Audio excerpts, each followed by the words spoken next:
말씀 따라 사는 길이라고 하는 말씀 따라 사는 길이라고 하는 지하에서 오늘 말씀을 함께 나누며 은혜를 받고자 합니다. 말씀 따라 사는 길은 한마디로 얘기하면 말씀을 잘 따라서 살아가는 걸 얘기하는 거죠. 그러니까 말씀이 서라 하면 서고 말씀이 가라 하면 가고.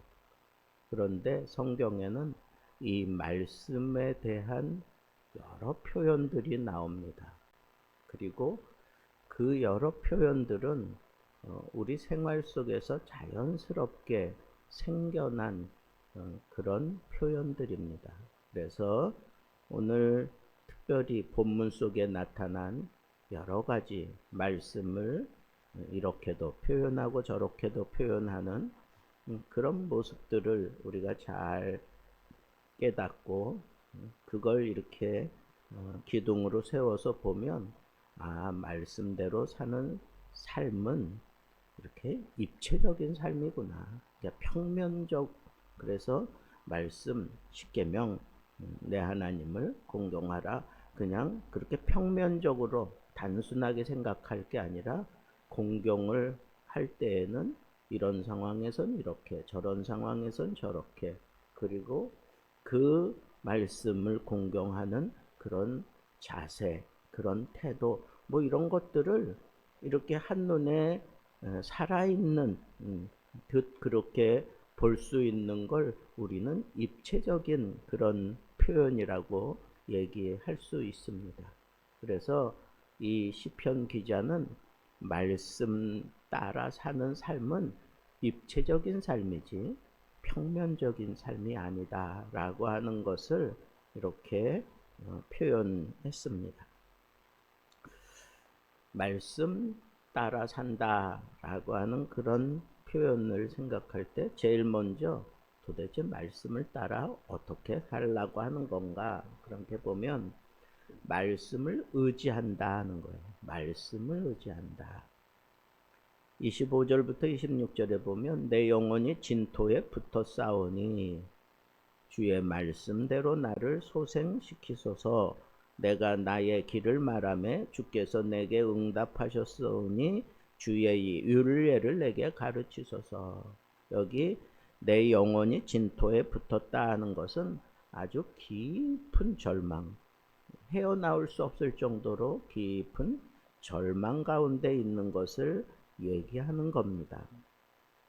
그 극심한 고난과 그 무력감, 뭐 이런 것들이 그를 지배하고 있다고 하는 것을 얘기하는데, 그때 주의 말씀대로 나를 소생시키소서 그래서 주의 말씀대로 나를. 그게 무슨 얘기예요? 주의 말씀을 의지하고 있는 이 시편 기자의 그 심정을 우리가 느낄 수 있습니다. 주의 말씀대로. 이 말씀은 히브리어로 다바르. 근데 이것은 하나님의 약속과 명령 전체를 포함하는 개념입니다.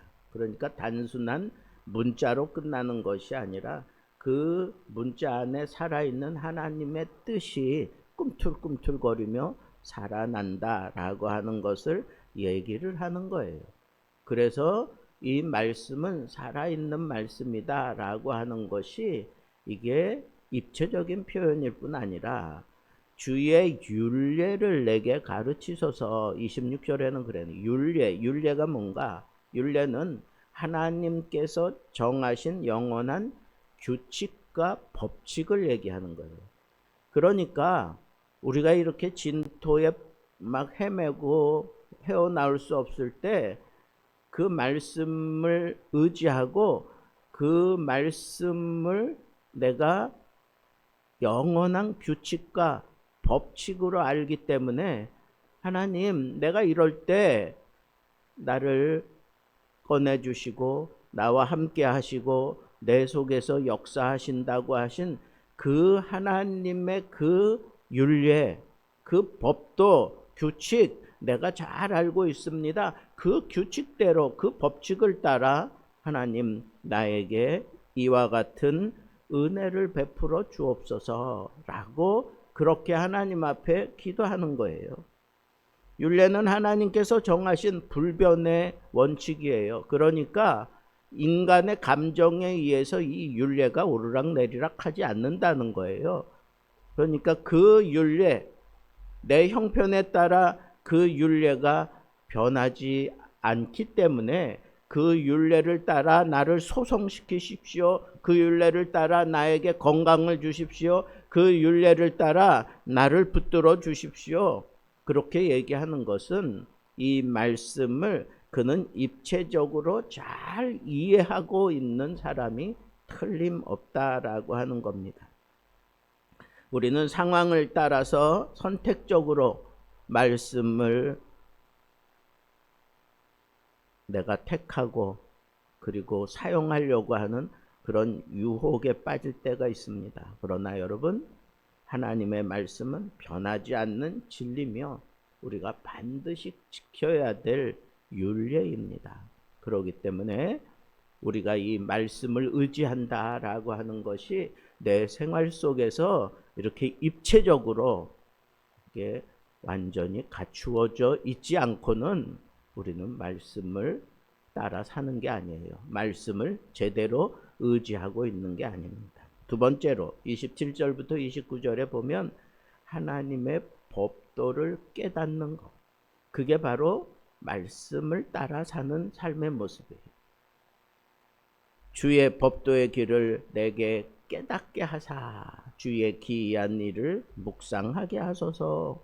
내 영혼이 눌림으로 말미암아 녹아싸우니 주의 말씀대로 나를 세우소서.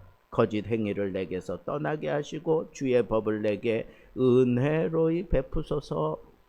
이렇게 기록되어 있는데 여기 법도라고 하는 표현이 나옵니다. 이건 히브리어로 피쿠딤이라는 말인데 이 법도는 하나님께서 주권적으로 명령하신 바른 행동 기준을 얘기하는 겁니다. 우리가 앞에서 율례가 영원한 원칙이고 법칙이다라고 얘기했는데 그렇다면 이 법도는 그것을 실천하기 위한 구체적인 방법이 바로 법도예요. 내 하나님을 공경하라. 그건 율례고 그 율례에 따라서 이렇게 공경해야 한다. 그렇게 어떤 그 분명한 지침을 주고 실천할 수 있는 그 방법에 대해서 그렇게 기록한 것은 법도입니다. 법도. 그러니까 주의 법도를 우리가 따라서 살아가는 것은 우리 삶과 아주 밀접한 관계가 있습니다. 내가 하나님을 사랑한다. 그걸 증명해놔라. 그러면 내 법도를 보여주면 되는 거예요. 내가 이 법도를 따라 살아가고 있는 그 모습을 보여주면 되는 거예요. 그래서 그 법도대로 내가 지혜롭게 살아가기 위해서는 시편 기자가 얘기한 것처럼 이 율례를, 이 법도를, 이 하나님의 말씀을 깨달아야 돼요. 이 말씀을 깨달아야 내가 용기 있게 그리고 바르게 그렇게 법도를 살아낼 수 있다는 겁니다. 그래서 오늘 시편에도 자꾸 그런 주의 말씀을 읊조립니다. 그런데 여기 읊조림은 두 번째 과정이에요. 첫 번째 과정은 묵상하는 거예요. 묵상. 하나님의 말씀을 내가 깊이 묵상하면 그것이 내 속에서 소화되고 또 어떤 때는 그게 필요해서 다시 되새김질 하듯이 그 말씀을 다시 끄집어내고 다시 또 골몰하게 이렇게 생각하고 이게 묵상이거든요. 이게 묵상이에요. 그것을 이렇게 읊조린다라고 하는 것은 다시 이렇게 끄집어내서 그냥 나로 하여금 그 말씀이 툭툭 터져 나오게 그래서 그것을 또 생각해보고 또 곱씹어보고 뭐 이런 삶의 모습 이런 것들이 동반되지 않고 내가 하나님의 말씀을 깊이 깨달을 수 없고 깨달아진 대로 내가 법도를 따라 살 수 없다라고 하는 것을 우리는 생각해야 합니다. 마지막 세 번째는 어떻게 우리가 주의 말씀을 따라 내가 살아갈 수 있나? 30절부터 32절에 보면 주의 계명의 길을 택하겠다 그렇게 표현해요. 계명을 택하겠다. 내가 성실한 길을 택하고 주의 규례들을 내 앞에 두었나이다. 내가 주의 증거들에 밀착하여 싸우니 여호와여 나를 부끄럽게 하지 마소서. 주께서 내 마음을 넓히시면 내가 주의 계명의 길로 달려가리이다 그랬어요. 오늘 이 시편 기자는 성실한 길을 택했다. 그것은 하나님께서 정하신 바른 길을 따라가겠노라고 하는 그의 결단입니다. 여기 몇 가지 표현이 나옵니다. 증거, 이것은 하나님께서 하나님 자신을 계시하시고 언약을 맺으신 증거들을 얘기합니다. 그 대표적인 것이 증거의 두 돌판, 십계명 얘기가 있습니다. 증거는 하나님께서 우리에게 약속하신 언약이고 하나님이 신실하게 스스로를 지켜내는 말씀입니다. 계명이 나오는데 이것은 히브리어로 미츠바, 계명, 미츠바. 계명은 하나님께서 직접 주신 명령을 얘기하는 것. 예를 들어 십계명은 하나님께서 직접 돌판에 새겨 주신 계명입니다.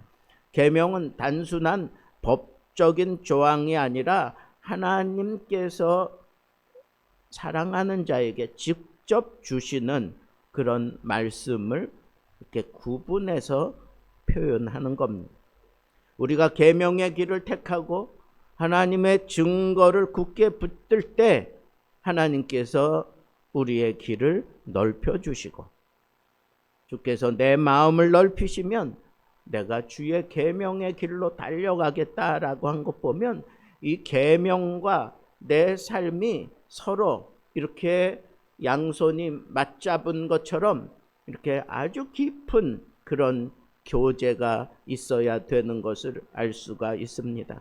그래서 우리가 하나님의 말씀을 붙들고 산다라고 하는 것은 하나님과의 이 관계가 오른손 왼손이 이렇게 꽉 찢기듯이 서로 만나서 꽉 찢기듯이 이런 과정이 필요하다는 거예요.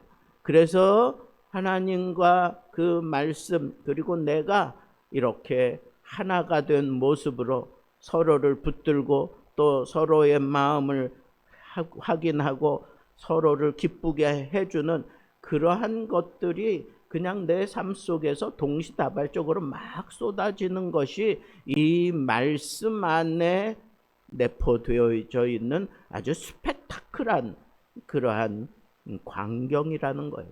그래서 말씀을 따라 살았더니 내가 이런 복을 받았다. 말씀을 따라 살 땐 내가 이런 길들이 열렸다. 내가 말씀을 붙들었더니 내 이 모든 근심 걱정이 떠나갔다. 내가 말씀을 붙들고 이 악한 세상과 내가 전쟁하고 있다. 이런 모든 우리의 삶 전체를 통해서 아주 스펙타클하게 막 불꽃이 퍽퍽 터지듯이 그렇게 내 속에서 나와 함께 하나님과의 이 깊은 관계를 만들어가는 역할을 하는 것이 바로 이 하나님의 말씀인 것을 우리는 알 수가 있습니다. 기억하십시오. 율례 변하지 않는 하나님의 원칙입니다. 법도 원칙을 적용하는 구체적인 기준입니다. 말씀 하나님의 살아있는 뜻과 약속이고 증거 하나님과 맺은 언약의 증거며 계명 하나님께서 직접 주신 명령입니다. 우리 삶 속에 하나님께서 직접 말씀하신다는 그런 입체적인 생각이 들지 않습니까? 내가 힘들고 어려울 때 참 아무것도 할 수 없이 그냥 기진맥진하고 무너져 있을 때 어디선가 아주 세미하게 들리는 그 음성을 붙들고 다시 그 몸을 일으켜 세우며 하나님의 마지막 사명을, 그 뜻을 사명으로 그가 감당해냈던 엘리야처럼 우리도 이 말씀이 우리 삶을 지배하고 있다고 하는, 이 말씀이 우리를 스펙타클한 그런 삶의 현장으로 우리를 몰고 가고 있다고 하는 이 사실을 붙들고, 시편 기자가 사랑했던 그 말씀, 깊이 깨닫고 붙잡았던 그 말씀 여전히 우리 앞에 있고, 이 말씀도 우리 속에서 이렇게 스펙타클한 그러한 삶으로 우리를 인도해 간다고 하는 이 사실을 깊이 명심하시고, 하나님 말씀 붙들면 살고, 하나님 말씀 붙들면 내 마음이 넓고 기쁘고 평안하고 승리하는 삶을 살 수 있습니다. 이 말씀과 함께 끝까지 승리하는 삶 살기를 우리 주님의 이름으로 축복합니다.